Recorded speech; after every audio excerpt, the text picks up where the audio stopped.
इस वीडियो में हम मुंशी प्रेमचंद के जीवन परिचय के बारे में बात करेंगे। आपको स्क्रीन पर एक प्लेलिस्ट दिखाई दे रही होगी। अगर अभी तक आपने उस प्लेलिस्ट को नहीं देखा है तो प्लीज़ आप उस प्लेलिस्ट को जरूर देख लीजिए, क्योंकि ये कवि जीवन परिचय आपके लिए बहुत ही इंपॉर्टेंट है तथा 2021 में बोर्ड एग्जाम में पूछा भी जा सकता है। तो चलिए वीडियो स्टार्ट करते हैं।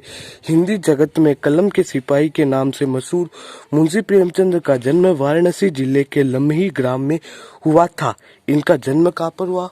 वाराणसी जिले के लम्ही ग्राम में हुआ था। इनका मूल नाम धनपत राय था। बहुत बार ऑब्जेक्टिव क्वेश्चन में ये पूछा जाता है कि उनका मूल नाम क्या था, तो क्या था उनका मूल नाम? धनपत राय था। सरकारी नौकरी से त्यागपत्र देने के पश्चात उन्होंने अपना सारा जीवन लेखन कार्य के प्रति समर्पित कर दिया। मतलब वो सरकारी नौकरी कर रहे थे, उन्होंने सरकारी नौकरी से मतलब त्याग दे दिया, इस्तीफा दे दिया और उन्होंने अपना सारा जीवन था जो लेखन मतलब कविताएं लिखे, नाटक लिखने में समर्पित कर दिया। प्रेमचंद उर्दू में नवाब राय के नाम से लेखन का कार्य करते थे। यह भी एक ऑब्जेक्टिव क्वेश्चन में पूछा जाता है कि प्रेमचंद उर्दू में किस नाम से लेखन का कार्य करते थे, तो नवाब राय के नाम से। उपन्यास के क्षेत्र में इनके योगदान को देखकर बंगाल के विख्यात उपन्यासकार शरतचंद्र चट्टोपाध्याय ने इन्हें उपन्यास सम्राट कहकर संबोधित किया। यह भी आपको ध्यान रखना है कि नहीं, शरतचंद्र चट्टोपाध्याय ने क्या कहकर संबोधित किया, तो उपन्यास सम्राट कहकर संबोधित किया था। प्रेमचंद ने अपने साहित्य में किसानों, दलितों, नारियों की वेदना और वर्ण व्यवस्था की कुरीतियों का मार्मिक चित्रण किया है। उन्होंने समाज सुधार और राष्ट्रीय भावना से ओतप्रोत अनेक उपन्यास एवं कहानियों की रचना की है। हिंदी भाषा को लोकप्रिय बनाने में इनका विशेष योगदान था।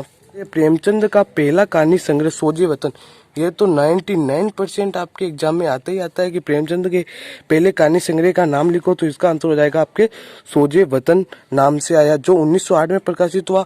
आपको ये ईयर भी ध्यान रखना है कि 1908 में प्रकाशित हुआ था। सोजे वतन यानी देश का दर्द।